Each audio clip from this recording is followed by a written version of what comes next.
Can you introduce yourself?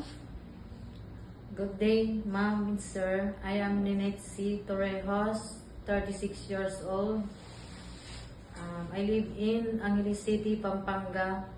I don't have kids. And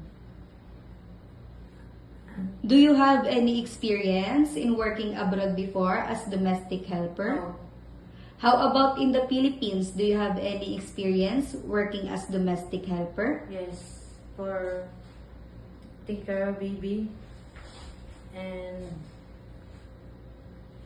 cleaning and cooking, gardening. Why did you choose to work in Hong Kong?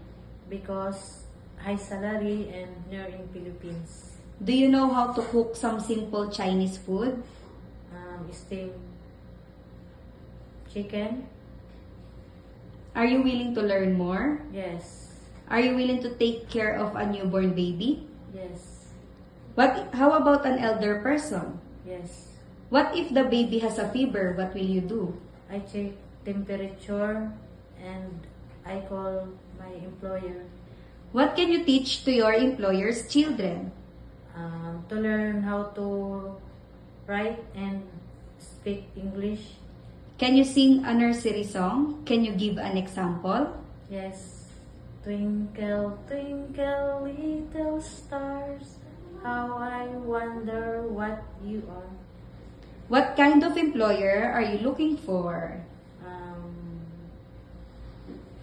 Good and Are you afraid of dogs and cats? no, What can you say about yourself, your attitude? honest and Can you give a short message to your future employer so that they will hire you? if you heard me, ma'am and sir, I promise I finish my 2 years contract.